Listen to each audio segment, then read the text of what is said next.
The world of retail is a battlefield, but nowhere is the combat more fierce than in the aisles of the global discount giants. For decades, two names have become synonymous with more for less: Aldi and Lidl. You've seen them pop up in your neighborhoods, replacing traditional supermarkets and forever changing the way we think about the weekly shop. But behind the low prices and the lightning-fast checkout speeds lies a century-old rivalry rooted in German efficiency and a relentless drive for global domination. In this video, we aren't just looking at who has the cheapest milk or the best Isle of Shame finds. We are diving deep into the history, the psychology, and the brutal business strategies that have allowed these two titans to disrupt the global economy. From the split of the Albrecht brothers to the high-tech logistics of 2026, we'll uncover how they keep their costs so low and why their rivalry is actually good for your wallet. This is a story of logistics, family feuds, and a complete reimagining of the consumer experience. Why does Aldi stock everything in boxes? Why does Lidl have a bakery that rivals local patisseries? And most importantly, which one is actually winning the war for your loyalty? We'll be breaking this down chapter by chapter to see how these underdogs became the masters of the retail world. I want you to stay with me until the very end, because once we've analyzed the data and the history, we're going to discuss the vital lessons learned from this battle. These are lessons that apply to business, personal finance, and how we navigate an increasingly expensive world. You won't want to miss the final verdict on what the future holds for these two giants. The story of the modern discounter doesn't begin in a corporate boardroom, but in a small corner shop in Essen, Germany, just after World War II.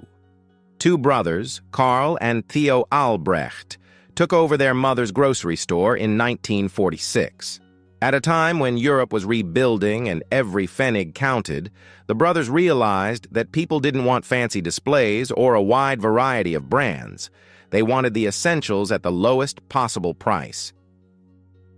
Their philosophy was radical: limit the selection to only the most necessary items, keep overhead costs non-existent, and pass those savings directly to the customer. This was the birth of the hard discount model. By stripping away the fluff of traditional retail, no expensive advertising, no beautiful decorations, and no complicated loyalty schemes, they created a machine designed for pure efficiency. By the late 1950s, the Albrecht brothers had expanded to over 100 stores across West Germany. They were the undisputed kings of low-cost groceries. However, success brought a fundamental disagreement. Legend has it that a dispute over whether or not to sell cigarettes led to a permanent rift between the brothers. This disagreement wasn't just a family spat. It changed the landscape of retail history forever. In 1961, the company was split into two independent entities: Aldi Nord, North, run by Theo, and Aldi Süd, South, run by Karl. While they agreed to share the Aldi name, short for Albrecht Discount, they operated as completely separate businesses with their own territories. This internal rivalry served as a blueprint for the external competition that would soon arrive from a newcomer named Lidl. The Aldi model was built on a less is more strategy. While a typical supermarket might carry 30,000 different products, an Aldi store would carry fewer than 1,000. This allowed them to negotiate massive bulk discounts with suppliers. Because they only sold one type of ketchup or one type of flour, they could guarantee high volume for the manufacturer, ensuring prices that no one else could touch.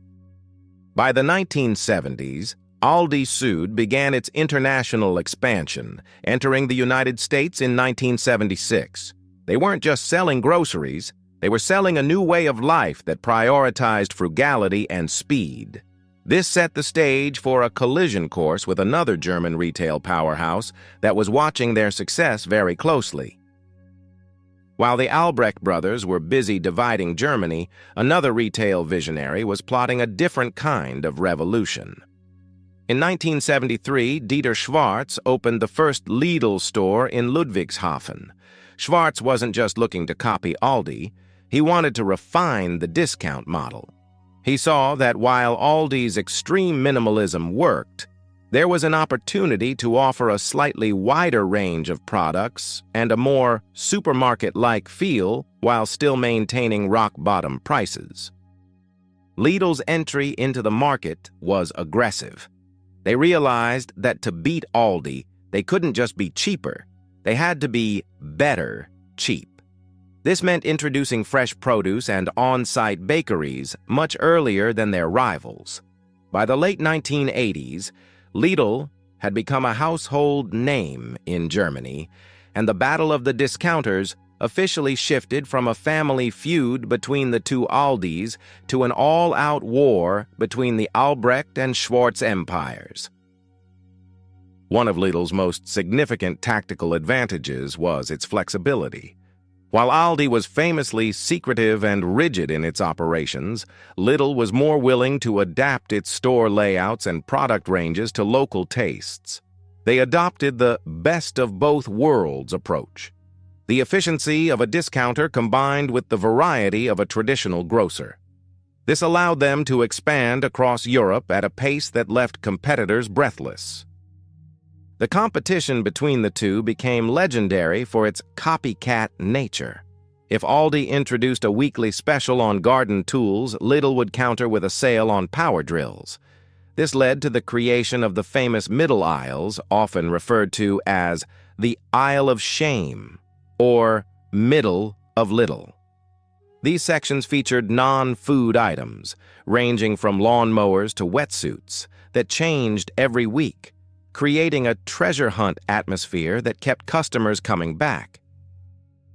Lidl's supply chain was also a masterpiece of modern engineering.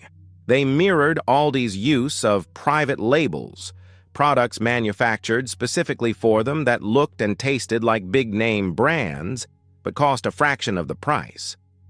By controlling the entire process from factory to shelf, Lidl ensured that they were never at the mercy of major brand price hikes, giving them a permanent edge in the price wars.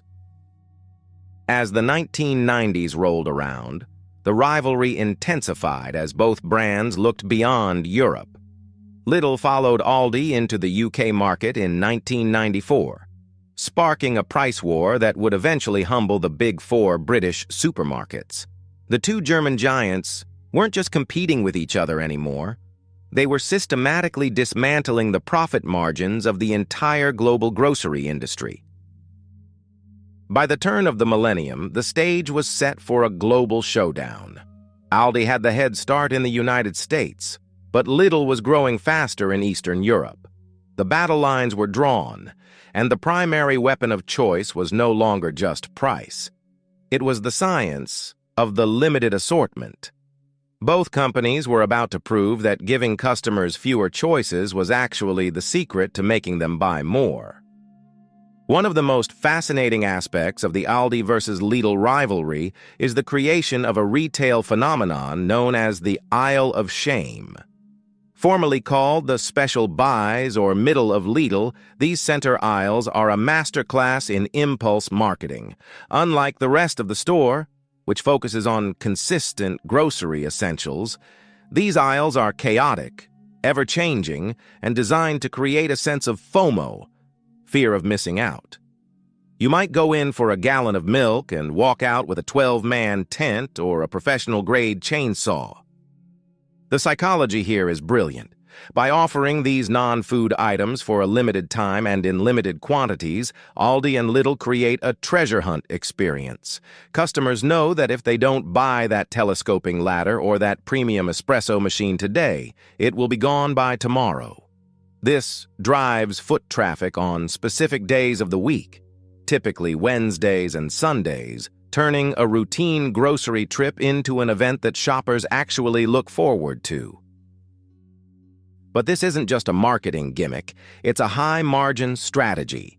While the profit margins on bread and eggs are razor thin, the margins on a private label power tool or a set of Egyptian cotton sheets are much higher. By mixing these high-margin special buys with low-margin groceries, the discounters can keep their overall prices down while keeping their bottom line healthy. It's a tactical distraction that keeps the business model sustainable. Lidl often takes this a step further by collaborating with celebrities or high-end designers.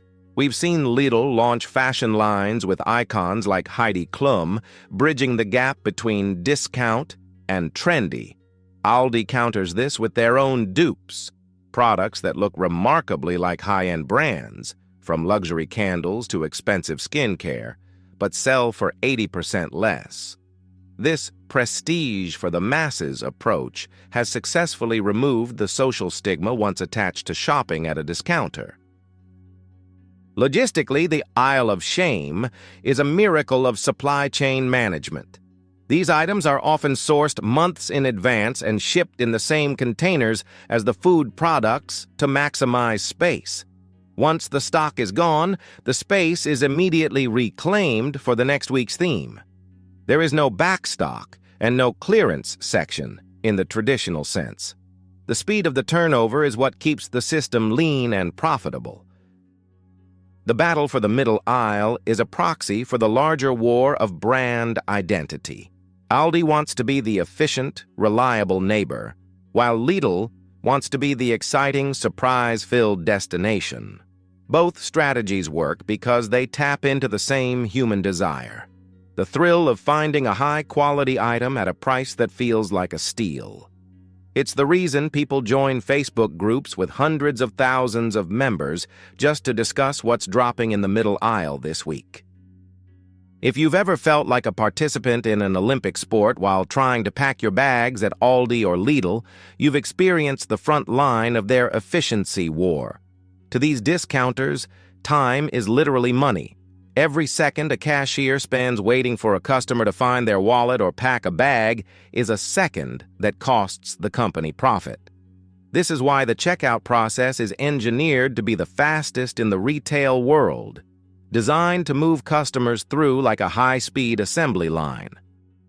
One of the most famous hacks in the Aldi playbook is the multi-barcode system. On traditional name-brand products, there is usually one small barcode. On Aldi and Lidl private label products, you will often find massive barcodes stretched across the packaging or printed on multiple sides.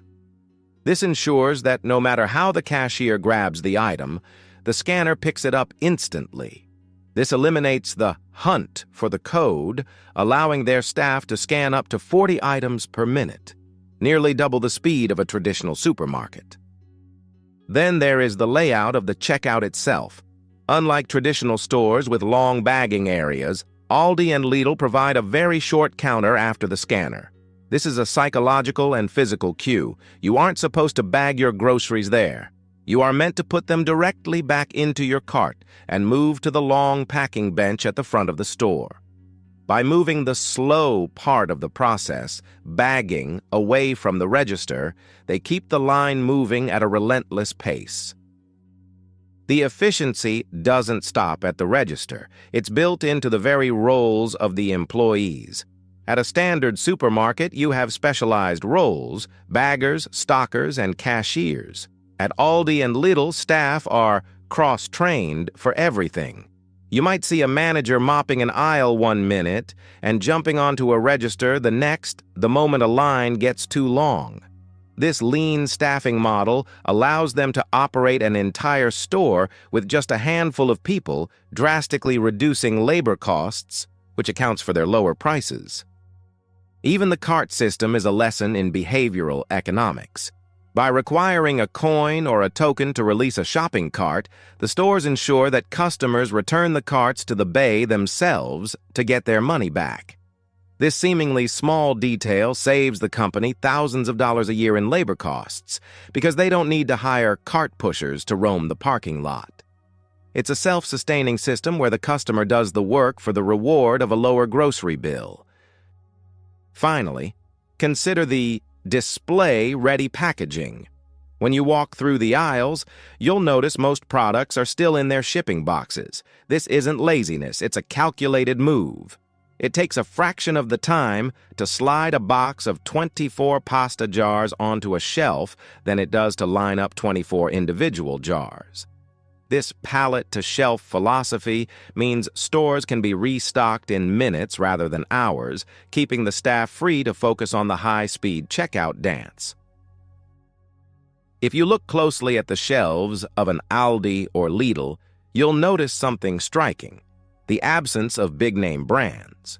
While a traditional supermarket is a sea of Coca-Cola, Kellogg's, and Heinz, the discounters are filled with brands like Freeway Cola, Maître Jean-Pierre, and Bramwell's. This is the heart of their strategy, the private label. By creating their own brands, they bypass the massive marketing and distribution costs of multinational corporations, allowing them to sell high-quality products at a fraction of the cost. The art of the dupe is a psychological masterstroke. The packaging for these private labels is often designed to mimic the color schemes and fonts of the market leaders. This isn't just about looking pretty. It's a form of visual shorthand. When a customer sees a blue and silver bag of chips, their brain immediately associates it with a specific premium brand. By mimicking the look and feel, the discounters signal to the customer that the quality is comparable, even if the price is 50% lower. But it's not just about the packaging. It's about the private label quality. In the early days, store brands were often seen as inferior, generic versions. Today, however, Aldi and Lidl products regularly beat famous brands in blind taste tests and winning prestigious industry awards. They often use the same manufacturers as the big brands, simply changing the recipe slightly and putting it in different boxes. This has flipped the script. Customers now go to these stores specifically for the dupes, because they trust the quality as much as the value. This strategy also gives the discounters incredible leverage. Because they own the brand, they have total control over the supply chain.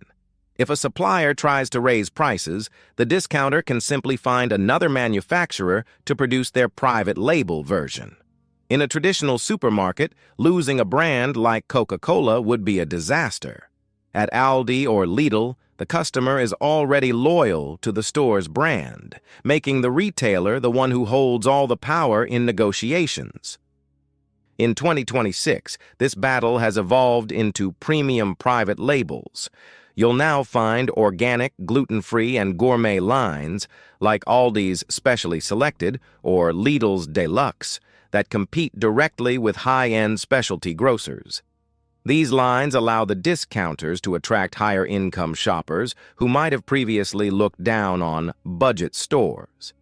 By offering Wagyu beef and truffle oil alongside 50-cent cans of beans, they've successfully captured every segment of the market. Finally, the private label model allows for extreme agility. While a major brand might take years to launch a new flavor of chips globally, Aldi and Lidl can test a new product in a single region and scale it across their entire network in weeks. This constant cycle of innovation and imitation keeps their shelves fresh and ensures they are always riding the latest consumer trends, from plant-based milks to air-fryer-ready snacks. To understand how Aldi and Lidl maintain such low prices, you have to look beyond the store shelves and into the heart of their logistics machine. Everything about their distribution is designed to eliminate touches. In the world of logistics, every time a human hand touches a product, it adds cost. By utilizing a hub-and-spoke distribution model, these discounters ensure that goods move from the factory to the regional distribution center and then directly to the store with surgical precision and minimal handling. The stores themselves are designed as mini warehouses. Unlike traditional supermarkets that require a massive back-of-house storage area, Aldi and Lidl stores have very little storage space.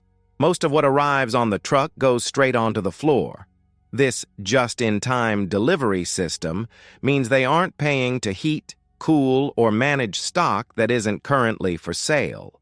This extreme space efficiency allows them to build smaller stores on cheaper plots of land, further reducing their overhead compared to the sprawling footprints of traditional competitors. Transportation is another area where they dominate. Their trucks are rarely empty. Using a process called backhauling, a truck that delivers groceries to a store will often stop at a supplier's factory on the way back to the distribution center to pick up fresh stock.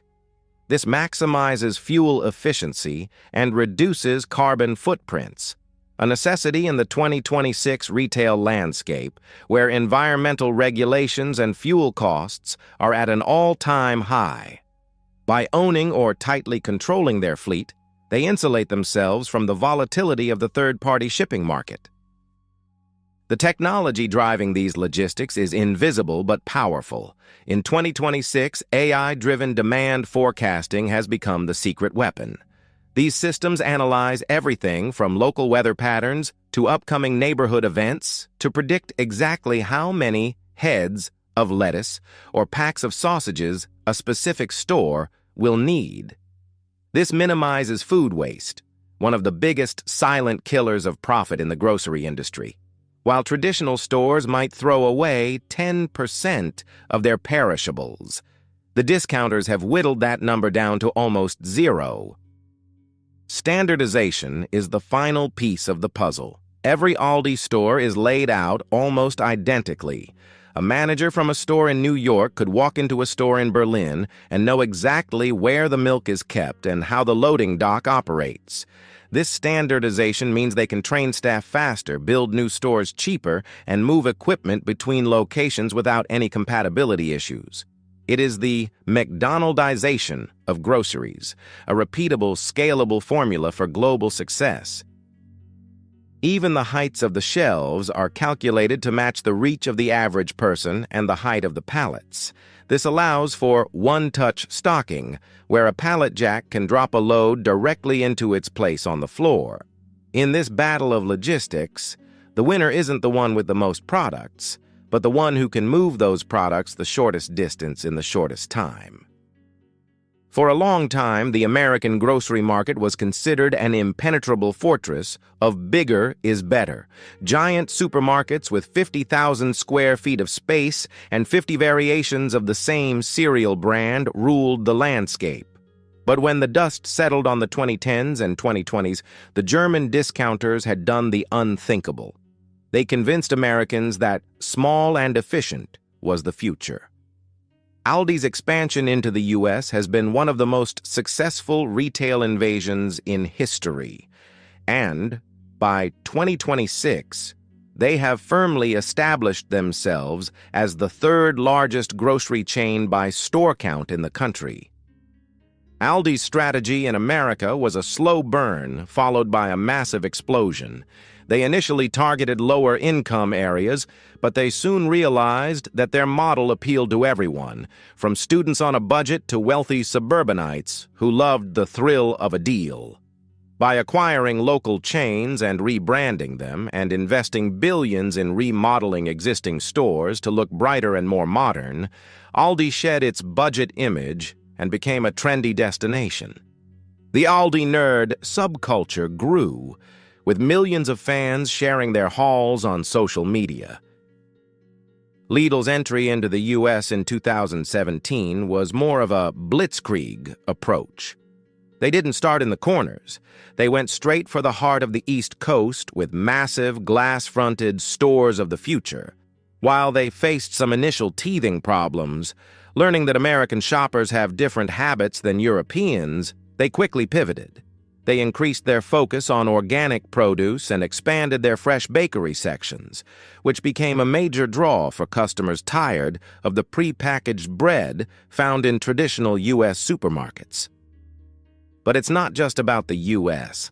The battle is raging across Australia, where Aldi broke the duopoly of Coles and Woolworths, and across Eastern Europe, where Lidl has become the dominant force in countries like Poland and Romania. In every new market, the playbook is the same. enter quietly, offer prices that make the locals do a double take, and wait for the word of mouth to destroy the competition's marketing budget. They don't need to spend millions on TV ads when the price of their eggs does the talking for them. In 2026, the expansion has moved into the digital realm. Both companies have finally mastered the e-commerce puzzle. For years, the discounters resisted online shopping because the delivery costs threatened their razor-thin margins.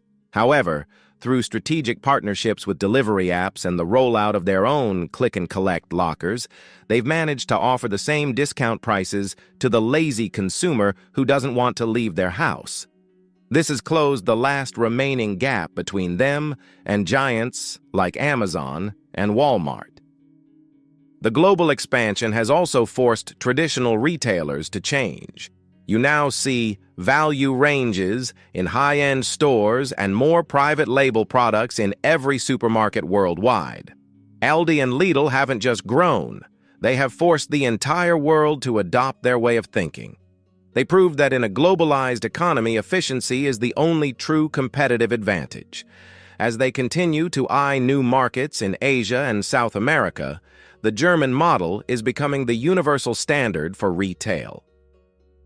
Have you ever walked into Aldi or Lidl for a single carton of eggs and walked out with a weighted blanket, a box of frozen churros, and a new set of garden shears? This isn't an accident. It's the result of carefully tuned environmental psychology. While these stores feel minimalist and no frills, every square inch is designed to maximize your basket spend. The discounters are masters of the low-choice paradox, where reducing your options actually makes you more likely to buy. In a traditional supermarket, you might spend 5 minutes comparing 20 different brands of pasta sauce. This choice overload often leads to decision fatigue, making you more likely to put the item back or leave the store exhausted. At Aldi and Lidl, the decision is made for you. There is one good version and perhaps one premium version. This removes the mental friction of shopping, allowing you to move through the store faster while filling your cart with items you didn't even realize you wanted until they appeared in your line of sight. Then there is the scarcity effect. Because the stock in the middle aisles is non-replenishable, your brain treats these items differently than a bag of rice. You know the rice will be there next week, but the special buy air fryer might be gone in an hour. This triggers an emotional response rather than a logical one. The fear of missing out, FOMO, overrides your budget, leading to the "I might as well get it now" mentality that fills the discounter's coffers with high-margin impulse sales. The sensory experience is also a trap. Have you noticed the smell of fresh bread as soon as you enter a Lidl? Their in-store bakeries aren't just there for convenience. They use scent marketing to trigger hunger. Studies show that shoppers who are hungry, or even just smelling fresh food, spend significantly more on their entire shop, not just on the bread. It's a low-cost way to increase the average transaction value without the customer ever realizing they've been nudged. Even the lack of music and fancy decor plays a role. In a luxury grocery store, the environment tells you to slow down and savor. In a discounter, the bright fluorescent lights and warehouse-style shelving tell your brain, this is a mission. You move faster, you scan more items, and the industrial feel reinforces the idea that you are saving money. This budget halo effect makes you feel so good about the savings on your milk that you feel you've earned the right to splurge on an expensive bottle of wine or a fancy cheese. Finally, the checkout speed we discussed earlier plays one last psychological trick. Because the scanning is so fast, you don't have time to second-guess your purchases while standing in line. In a slow-moving traditional line, you might look at that impulse buy and decide to put it back on a shelf nearby. At Aldi or Lidl, the items are through the scanner and back in your cart before your buyer's remorse has a chance to kick in. You've committed to the purchase before you've even processed the total. As we navigate the mid-2020s, the battle between Aldi and Lidl has shifted to a new, greener front. In 2026, being the cheapest is no longer enough. You have to be the most sustainable to win the hearts of the modern consumer. For years, discounters were criticized for excessive plastic packaging and a lack of transparency. However, both giants have pivoted aggressively, realizing that waste is the ultimate enemy of efficiency. If you reduce packaging, you reduce weight. If you reduce weight, you reduce shipping costs. Aldi and Lidl have both committed to carbon-neutral operations. By 2026, their logistics fleets are largely electric or powered by hydrogen, and their stores utilize advanced CO2 refrigeration systems that double as heating for the building. They are leading the way in zero-waste aisles, where customers can refill their own containers with grains, nuts, and detergents. This move isn't just about saving the planet. It's about removing the cost of the packaging itself from the supply chain. Plastic reduction has become a primary weapon in their rivalry. You'll notice that by 2026, the flimsy plastic produce bags are gone, replaced by compostable alternatives or reusable mesh bags. Even the aisle of shame has gone green, with a focus on products made from recycled ocean plastics or sustainably sourced timber. This shift has successfully countered the throwaway culture often associated with discount shopping, proving that low prices don't have to mean high environmental costs. The battle for local sourcing is also heating up. In 2026, global supply chains are more volatile due to climate change and geopolitical shifts. To mitigate this, both Aldi and Lidl have invested heavily in regional farming partnerships. By sourcing milk, meat, and vegetables from within a 100-mile radius of their distribution centers, they ensure fresher products and lower food miles. This strategy has allowed them to outmaneuver traditional supermarkets that often rely on centralized, nationwide contracts that are slower to adapt. Transparency technology has also entered the fray. Many Aldi and Lidl products now feature QR codes that, when scanned, show the exact journey of that specific product, from the farm to the shelf. This blockchain for groceries approach builds immense trust with the 2026 consumer who is increasingly skeptical of corporate claims. It turns out that the same efficiency used to track a box of crackers can be used to prove its ethical origins. As we look at the current landscape, it's clear that the battle of the discounters has become a race to the top of the ESG, environmental, social, and governance charts. They are proving that the discount model is actually the most compatible with a sustainable future because it is inherently anti-waste. The store that can provide the most ethical product at the lowest price isn't just winning a price war, they are winning the future of retail itself. As we reach the conclusion of this retail odyssey, one thing is certain. The world of grocery shopping has been forever changed by the rivalry between Aldi and Lidl. In 2026, these two giants no longer sit on the fringes of the economy. They define it. They have successfully challenged the big box stores and won by proving that efficiency, speed, and simplicity are what modern consumers value most. While Aldi continues to lead on pure, stripped-back minimalism, Lidl has found success by blending that efficiency with a touch more variety and fresh market flair. So, who wins? The truth is, the winner is the consumer. This century-long battle has kept prices low, forced innovation in logistics, and raised the bar for what we expect from budget products. Whether you prefer the lightning-fast, in-and-out experience of Aldi or the bakery-scented treasure hunt of Lidl, you are benefiting from a competition that rewards the leanest, smartest, and most customer-focused business model. Lessons learned. The discounter's blueprint.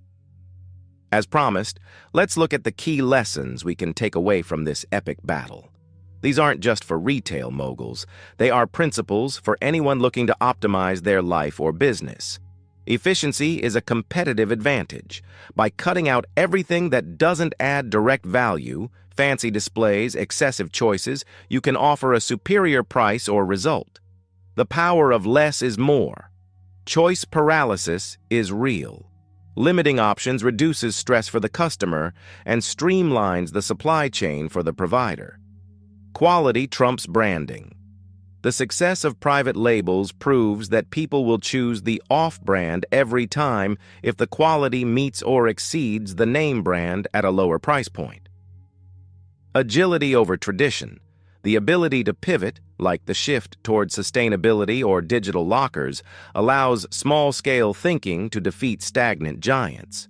Small wins compound. From charging for carts to multi-barcode packaging, small efficiencies added together create an unstoppable profit machine. Final thoughts. The battle of the discounters is a testament to the power of a clear vision. Two brothers in a post-war shop and a visionary challenger in the 70s turned the world of commerce upside down. As they move into new markets and embrace new technologies, the rivalry will only intensify, and we'll be here to watch every special buy and price drop along the way. If you enjoyed this deep dive into the world of retail warfare, make sure to like this video and subscribe to the channel. We have plenty more investigations into the brands and battles that shape our world coming your way, and we don't want you to miss out on any of our future videos. Thanks for watching, and we'll see you in the next one.